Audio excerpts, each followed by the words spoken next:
Daily current affair की इस class में आपका स्वागत है। प्यारे साथियों, मैं आज बहुत इंपॉर्टेंट टॉपिक लेकर आया हूं और एग्जाम की दृष्टि से तो ये सभी टॉपिक इंपॉर्टेंट ही है, लेकिन एक टॉपिक जानना बहुत ज़रूरी है और इस समय मैं आपसे 1-2 मिनट जरूर मांगूंगा। देखिए प्यारे साथियों, ये वो घड़ी है जिस समय आप सबको पता चल गया होगा कि क्या हुआ है। तो जो बोइंग जो विमान था 787 वो कल गुजरात से लंदन जाने वाला था और उसमें कोई टेक्निकल जो मिस्टेक हुई, उस टेक्निकल मिस्टेक के चलते उसके दोनों इंजन हैं वो वर्क करना बंद कर दिए। तो प्यारे साथियों, जब दोनों इंजन वर्क करना बंद कर दिए तो आपका कंट्रोल से बाहर हो गया और लगभग 3 से 4 मिनट की उड़ान के बाद ही पायलट को ये एहसास हो गया कि अब शायद जान पूरे लोगों की खतरे में है। और प्यारे साथियों, पायलट ने जो संदेश होता है एटीसी को, एयर ट्रैफिक कंट्रोल को जो भेजना होता है वो बोल दिया।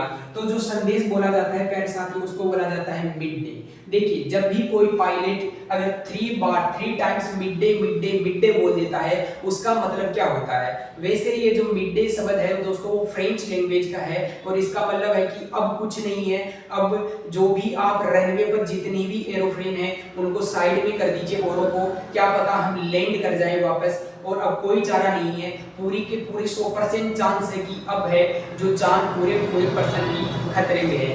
तब ये क्या बोला जाता है? मिड डे पायलट के द्वारा बोला जाता है। और ये कहाँ पर जाता है? तो प्यारे साथियों, एयर ट्रैफिक जो कंट्रोल जो होता है वहां पर ये संदेश जाते हैं। तो कल के पायलट ने ये 3 टाइम्स बोल दिया था मिड डे का मतलब इतना ही होता है कि अब हम बच भी सकते हैं, नहीं भी बच सकते, पूरे के पूरे चांस है कि शायद बचे ही नहीं, है ना। विमान 100% होने के चांस है कि क्रैश हो जाए, लेकिन हम प्रयास देखिए मिड डे बोलने के बाद भी पायलट अपना 100% देता है, लेकिन संकेत पहले से दे देता है ताकि अगर क्रैश हो जाए तो तुरंत वहां पर सेफ्टी भेज दी जाए, है ना। तो इसलिए मिड डे बोला जाता है। मान लीजिए कि कभी-कभी मिड डे बोलने से यहाँ पर मान लीजिए कि ये रनवे पर दौड़ रहा है, तो अगर मिड डे बोलता है तो प्यारे साथियों उसके बाद में वहाँ का जो एयर ट्रैफिक कंट्रोल है वो यहाँ पर जितने भी और जो प्लेन आए हैं टेक ऑफ के लिए उनको क्या कर देता है, एक बार साइड भेज देता है ताकि ये जो प्लेन है वापस से क्या कर जाए, लैंडिंग कर जाए। तो इस स्थिति में मिड डे 3 टाइम्स प्यारे साथियों बोला जाता है, 3 टाइम्स बोला जाता है। देखिए, ये बहुत दुख की घड़ी थी जब ये विमान हमारे बहुत बड़ी मिस्टेक के कारण यहाँ पर टकराया। देखिए प्यारे साथियों, ये जहाँ पर टकराया वहाँ के भी लोगों को लेकर डूब गया। प्यारे साथियों, ये एक ट्रेनिंग हॉस्पिटल में टकराया है। ट्रेनिंग हॉस्पिटल का मतलब है कि जहाँ पे जो आपके डॉक्टर होते हैं, कुछ नर्सिंग स्टाफ वाले होते हैं जो ट्रेनिंग लेते हुए होते हैं, जो वहाँ पर कुछ काम करते हैं डॉक्टर का ही, उन्हीं को बोला जाता है ट्रेनी डॉक्टर्स। तो वहाँ पर कुछ ट्रेनी डॉक्टर्स खाना खा रहे थे और उस हॉस्पिटल पर जाकर गिरा, तो वहाँ से लगभग 75% वहाँ पे भी ऑन द स्पॉट डेथ हो गई। और इसके अंदर प्यारे साथियों 241 पर्सन बैठे हुए थे, उनमें से 240 ऑन द स्पॉट क्या हो जाते हैं, ऑन द स्पॉट प्यारे साथियों डेथ हो जाती है। हम देखिए, जो भी पर्सन इसमें डेथ हुआ, हम भगवान से आशा करते हैं कि वो उनको अपने चरणों में स्थान दे और उनके जो घर वाले हैं उनको इस दुख की घड़ी में सहने के लिए क्षमता प्रदान करें। देखिए प्यारे साथियों, पैसे आज की दुनिया में पैसे कमाना कोई बड़ी बात नहीं है। पैसे आप किसी भी सेक्टर से आप मेहनत करके कमा सकते हो, लेकिन आप किसी पर्सन को वापस से नहीं ला सकते, है ना। मैं पहले भी इन चीज़ों पर चर्चा कर चुका हूँ, लेकिन अब इन चीज़ों पर चर्चा करने का वक्त नहीं है प्यारे साथियों। देखिए, तो आज क्या हो रहा था कि बहुत ज़्यादा दुख की ये घड़ी है। हमारे जो स्टेट है राजस्थान, वहाँ से भी बहुत सारे पीपल, यानी कि लगभग 13 से 14 जो पीपल थे उनका भी एक्सीडेंट में डेथ हो गई प्यारे साथियों। और उनमें एक परिवार था जो लंदन में वो डॉक्टर थे, वाइफ एंड हस्बैंड, दोनों अपने 3 बेटों के साथ में, बेटे भी उनके छोटे ही थे, लगभग 5 से 6 साल के ही थे, और तीनों को वो प्यारे साथियों लंदन लेके जा रहे थे। तो उन 5 का पूरे परिवार, पूरी फैमिली का ही इसके अंदर एक्सीडेंट के कारण मौत हो गई। तो इससे बुरा क्या हो सकता है ना। तो फिर से हम कहते हैं कि भगवान उनको इस दुख की घड़ी, उनके परिवार वालों को इस दुख की घड़ी में सहने की क्षमता दे और उनको भी अपने चरणों में स्थान दे। देखिए प्यारे साथियों, जो बोइंग आपका 787 जो विमान था वो ज़्यादा पुराना भी नहीं था।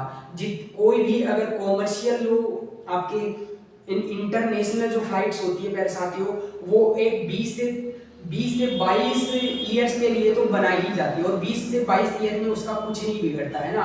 कुछ टेक्निकल बीमारी होती है, उसको सही कर दिया जाता है, रिपेयर कर दिया जाता है, लेकिन उसमें ये नहीं कि वो कबाड़ बन गई। कबाड़ का काम नहीं होता है ना प्यारे साथियों। ये जो होती है वो 11 ईयर्स पुराना ही था, कोई ज़्यादा पुराना नहीं था। इसकी इंजन में दोनों ही इंजन वर्क करना बंद कर दिए। ये आपका लगभग 400 मीटर से ऊपर उड़ ही नहीं पाया है ना। पायलट ने बहुत ज़्यादा इसमें प्रयास किया लेकिन ये उड़ ही नहीं पाया और इसके दोनों ही इंजन वर्क कर दिए, तो पायलट ने गिरने का संकेत दे दिया। ठीक है प्यारे साथियों, अब देखते हैं, देखिए पूरा सिस्टम। तो ये जो आपका था वो गुजरात से प्यारे साथियों लंदन जाने वाला था और मैंने बताया था कि इसके अंदर आपका 1% बचा है जो भी आपका एक तरीके से इंजर्ड हुआ है, लेकिन वो आपका पूरा शेप हो जाएगा है ना, शेप बच जाएगा। देखिए बहुत अच्छा है कि कोई तो शेप बचा। दूसरी बात है कि मान लीजिए कि ये आपका बोइंग 787 है प्यारे साथियों है ना, थोड़ी सी इसकी स्ट्रक्चर समझते हैं। तो बोइंग 787 है प्यारे साथियों, जहां पे भी आपके पायलट बैठते हैं उस पार्ट को बोला जाता है, उस केबिन को बोला जाता है कॉकपिट। क्या कॉकपिट बोला जाता है प्यारे साथियों। और आप सब जानते हैं कि एरोप्लेन के अंदर जो विंग होते हैं प्यारे साथियों, उन विंग्स में भी क्या होता है, फ्यूल भरा होता है। और नीचे जो आप इसके नीचे जो आप धड़ देख रहे हो, इस धड़ में भी प्यारे साथियों क्या होता है, आपका फ्यूल भरा होता है ना। तो ये यहाँ पर इन्हीं जो आपके इंटरनेशनल फ्लाइट्स होती है वो आपको पता है कि लगभग आपकी 270 पैसेंजर को रखने की ये क्षमता रखती है।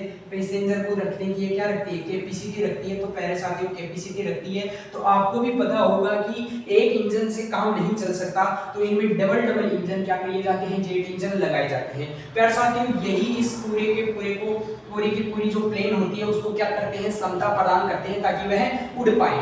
तो प्यारे साथियों इसमें लगभग आपको बताया जा रहा है कि 1 लाख लीटर से ज्यादा इसमें क्या था प्यारे साथियों, फ्यूल था। क्या था, फ्यूल था। तो ठीक है ना, फ्यूल।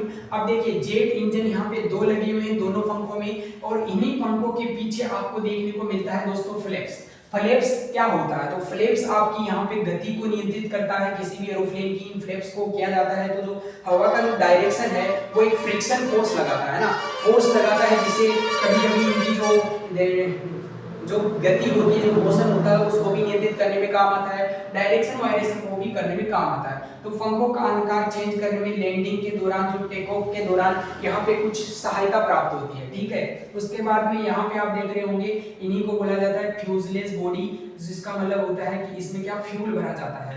प्यारे साथियों आप पीछे देखोगे तो आपको 2 स्टेबलाइजर देखने को मिलेगा।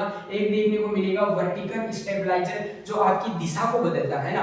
जब इसको ऑन कर दिया जाता है कॉकपिट के अंदर तो ये आपका वर्टिकल हो जाता है, जिससे कि क्या होती है, जो हवाएं होती है वो उनकी दिशा बदल जाती है। हवाओं की दिशा के बदलने में आपकी जो विमान है प्यारे साथियों उसकी भी डायरेक्शन बदल दी जाती है। तो वर्टिकल जो स्टेबलाइजर होता है वो दिशा बदलने के लिए यूज होता है। दूसरी बात होती है कि इसमें कुछ हॉरिजॉन्टल भी स्टेबलाइजर होते हैं 2, है ना। तो इसके अंदर ये क्या होते हैं, तो एरोप्लेन को नीचे और ऊपर करने के लिए किए जाते हैं। इसको भी ऑन किया जाता है तो वो इस तरीके से हो जाता है ताकि हवाएं कुछ इस तरीके से आए और टकराए, जिससे कि क्या हो जाए, ये ऊपर नीचे हो जाता है। इसके अंदर ही आपका क्या होता है, एलिवेटर होता है। तो ये क्या करता है, यह आपके एरोप्लेन की प्यारे साथियों पिच को डिसाइड करता है। ठीक है, तो पिच को जो नियंत्रित करने का काम होता है वो एलिवेटर का होता है। ऐसे एरोप्लेन के अंदर बहुत सारे पार्ट होते हैं और हर एक पार्ट की एक महत्वपूर्ण भूमिका होती है प्यारे साथियों। अब हम कुछ और बात करते हैं जो हमारे लिए जानना जरूरी है। तो आपको सबको पता होगा कि कुछ इकोनॉमी की क्लास होती है, कुछ बिजनेस क्लास होती है। इसमें ही प्यारे साथियों आपके गुजरात के जो पूर्व मुख्यमंत्री प्यारे साथियों जिनका नाम था विजय रूपाणी। क्या नाम था प्यारे साथियों, विजय रूपाणी जिनका नाम था, वो भी थे। वो बताया जा रहा है कि वो अपनी पत्नी को लंदन लाने के लिए जा रहे थे और इससे पहले वो 2 फ्लाइटों को क्या कर दिए थे, कैंसिल कर दिए थे। लेकिन होनी को भी मंजूर था कि कहीं न कहीं उनकी मौत लिखी हुई थी और आखिर में उनकी मौत हुई इस हादसे के अंदर, है ना। तो पहले दो जो फ्लाइट थी उनको इन्होंने चेंज कर दिया, है ना, उनकी टिकट को वापस ले लिया, लेकिन फिर इसमें जाने का फैसला किया और इसमें ऐसी घनौनी होने को हुई प्यारे साथियों। ठीक है, तो अब हम देखते हैं कि प्यारे साथियों आप सब जानते हैं कि जो एरोप्लेन उड़ता है प्यारे साथियों वो किस पर उड़ता है। तो सब जानते हैं कि ये बर्नौली प्रमेय के आधार पर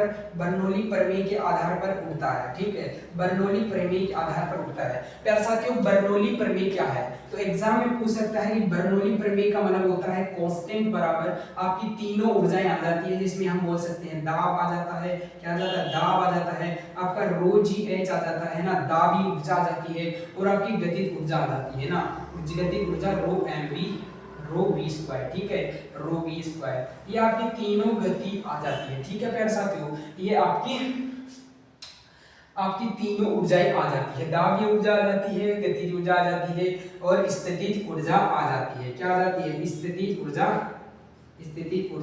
आ जाती है प्यारे साथियों। ठीक है, तो इस पर ये प्रिंसिपल कहता है, देखिए बर्नौली जो प्रमेय है वो कहती है कि जहां पे वेलोसिटी ज्यादा रहती है, बर्नौली प्रमेय क्या कहती है, जहां पर वेलोसिटी ज्यादा रहती है वहां पर प्रेशर क्या होता है? लो होता है। अब आपको एक प्रैक्टिकल बताते हैं, वैसे मैं पूरा ही बताता हूँ। देखिए जब भी आपका एरोप्लेन उड़ता है तो आगे से हवाई कुछ इस तरीके से आती है, आगे से हवाई कुछ इस तरीके से आती है और वो दो भागों में बट जाती है। दो भागों में क्या करती है? बट जाती है। एक भाग में वो कुछ इस तरीके से चलती है और दूसरे भाग में कुछ इस तरीके से चलती है। तो जो एरोप्लेन का जो डिजाइन किया होता है प्यारे साथियों वो कुछ ऊपर से इस तरीके से किया होता है, तो ऊपर का जो डिस्टेंस है ना प्यारे साथियों वो ज्यादा हो गया और नीचे का डिस्टेंस ट्रेवल करने में इनकी दूरी है जो डिस्टेंस है वो कम है, तो बेसिकली टाइम बराबर लेना पड़ता है ना, इनको टाइम हमें बराबर रखना है। इन यहाँ से अगर कोई हवा जा रही है तो वो यहाँ पर उतने ही समय में पहुंचेगी जितना यहाँ से कोई हवा जा रही है वो यहाँ पर उतने समय में पहुंचेगी। तो इसका मतलब ये डिस्टेंस ज्यादा थी, क्या थी? ये डिस्टेंस ज्यादा थी, ये डिस्टेंस क्या थी? कम, लेकिन बराबर समय में ये क्या करेगी? पहुंचेगी। तो प्यारे साथियों यहाँ पे जब डिस्टेंस ये ज्यादा रहेगी तो वेलोसिटी भी ये ज्यादा रहेगी, यानी कि ऊपर जो है वो वेलोसिटी क्या रहती है? ज्यादा रहती है, जिसके कारण ऊपर जब वेलोसिटी ज्यादा रहेगी तो क्या होगा? प्रेशर क्या हो जाएगा? कम हो जाएगा। नीचे क्या होगा? तो साथियों नीचे प्रेशर ज्यादा रहता है ना और नीचे वेलोसिटी आपकी क्या रहती है? कम रहती है। तो आप एक बात समझिए कि अगर एरोप्लेन ऐसा होता है तो आप एक बात करिए कि इस पर आप फूंक दीजिए तो आप देखेंगे कि पूरे हाथ पर एक प्रेशर लग रहा है, बहुत जोर का लग रहा है, लेकिन आप ऊपर प्रेशर दीजिए तो आप देखेंगे कि इधर तो प्रेशर लग ही ना रहा, यानी कि ऊपर प्रेशर आपका कम हो गया लेकिन ऊपर जो वेग है वो ज्यादा है। यानी कि आपका एरोप्लेन कब उड़ेगा? जब नीचे प्रेशर ज्यादा होगा। तो नीचे प्रेशर ज्यादा होगा, आप ऐसे करके देखिए तो प्रेशर बहुत ज्यादा लग रहा है, उसी प्रेशर यहाँ से बहुत ज्यादा प्रेशर लगता है और उसके कारण हवा आपकी एरोप्लेन क्या करती है? पैसा क्यों उड़ती है। जैसे मैं आपको एक एग्जांपल देता हूँ, मान लीजिए कि ये आपका एरोप्लेन है, तो अभी बर्नौली प्रमेय क्या कहती है? अगर वेग बढ़ाओगे तो क्या होगा? प्रेशर डिक्रीज होगा। तो देखिए अगर मैं नीचे वेग बढ़ा रहा हूं तो ऊपर बढ़ रहा है, और देखिए आप बोलेंगे जी यहाँ पर बढ़ाओ तो देखिए ऊपर ही आएगा, ये थोड़ा सा बड़ा रह गया, देखिए भाई देखो ऊपर दे रहा हूं लेकिन फिर भी क्या कर रहा है? ऊपर ही आ रहा है। क्यों? क्योंकि प्रेशर क्या है? ज्यादा है। ठीक है, तो यहाँ का कहने का मतलब है कि अगर वेग बढ़ाओगे तो प्रेशर क्या होगा? कम हो जाएगा। ठीक है, तो ऊपर कम हो जाएगा तो आपका यहाँ पे विमान है वो नीचे से ज्यादा प्रेशर लगेगा, उसके कारण क्या हो जाएगा? ये धक्का लगेगा, ऊपर उड़ेगा। तो प्यारे साथियों यहाँ पे जो फ्लाइट थी आपने देखा, इसके अंदर अब देखिए एक्सीडेंट हो गया, बहुत ज्यादा अगर तगड़ा एक्सीडेंट हो गया तो बहुत ज्यादा एक्सीडेंट हो गया तो आपको पता कैसे चलेगा कि इसमें ये टेक्निकल बीमारी आई है? तो आपको पता ही नहीं चलेगा। इसी टेक्निकल बीमारी का पता लगाने के लिए इसमें कुछ बॉक्स लगाए जाते हैं। एक कॉकपिट के अंदर बॉक्स लगाया जाता है, एक कॉकपिट के अंदर बॉक्स लगाया जाता है और जो दूसरा बॉक्स होता है प्यारे साथियों वो आपका यहाँ पे जो बैठने का जो होता है बेसिकली वहां पर लगाया जाता है। तो जो यहाँ पर लगाया जाता है प्यारे साथियों उसको बोलते हैं ब्लैक बॉक्स। क्या बोलते हैं? Black box. जैसा कि आप फोटो में देख पा रहे होंगे रेड हो है ना, रेड है, लेकिन अंदर से प्यारे साथियों इसका कलर ब्लैक होता है, इसलिए क्या बोला जाता है? ब्लैक बॉक्स बोला जाता है। इसमें पूरा का पूरा रिकॉर्ड रहता है टेक्निकल की किस समय क्या वेलोसिटी थी, क्या सिस्टम था, है ना, कौन सा फ्यूल में क्या गड़बड़ी आई, क्या इंजन में क्या गड़बड़ी आई, तो पूरा का पूरा इसमें रहता है। इस तरीके से इसको बनाया जाता है, इतने तगड़े मजबूत लोहे से बनाया जाता है कि इस पर किसी भी प्रकार का विस्फोट होने पर इसमें कुछ भी खराबी नहीं होती। देखिए इसका रेड कलर रखने का एक मतलब है कि ये जब ब्लास्ट होता है तो पूरा ब्लैक ब्लैक हो जाता है, तो उस ब्लैक कलर में इसको पहचानने के लिए इसका कलर क्या कर दिया जाता है प्यारे साथियों, रेड कर दिया जाता है। इसी का जो दूसरा नाम होता है प्यारे साथियों वो होता है फ्लाइट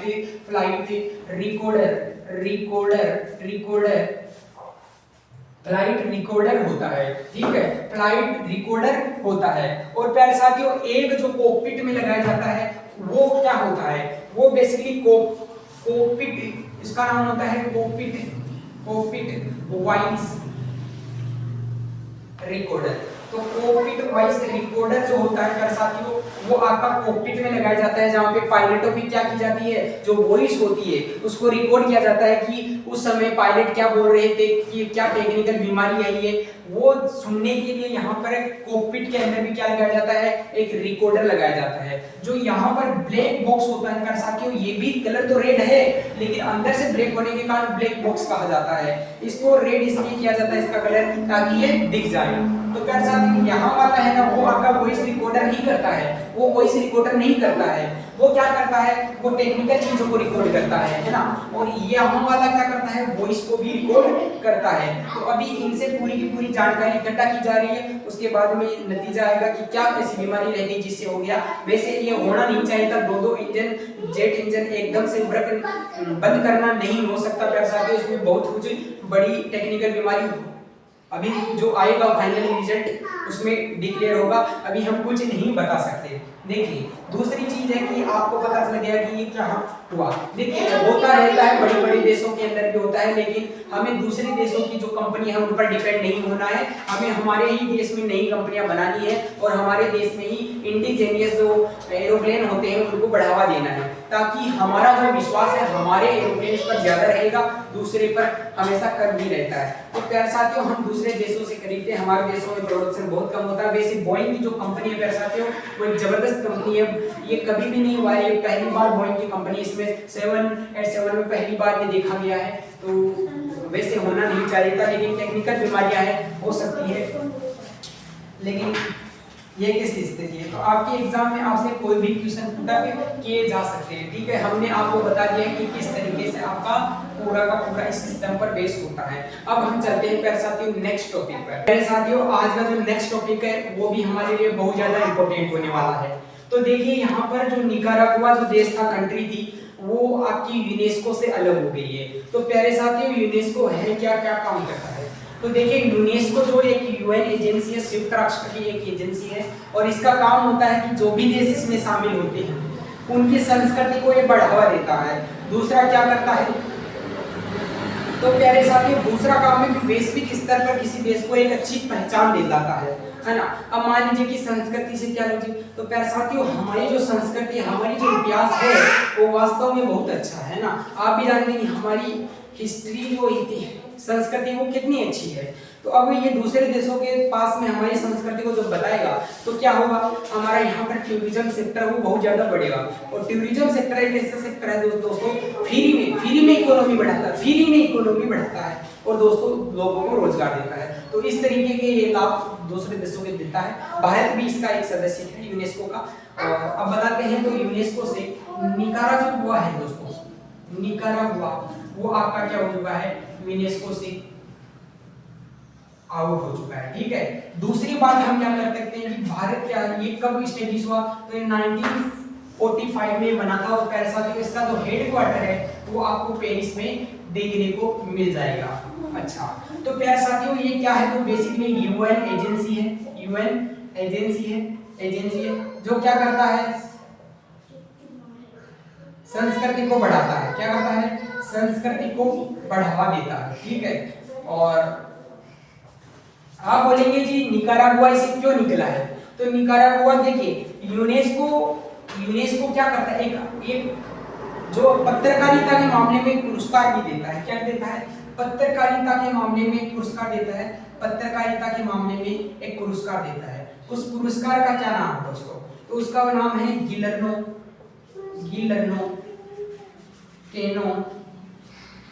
वर्ल्ड प्रेस फ्रीडम पुरस्कार, ठीक है।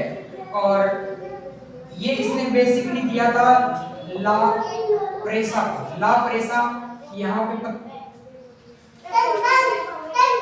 समाचार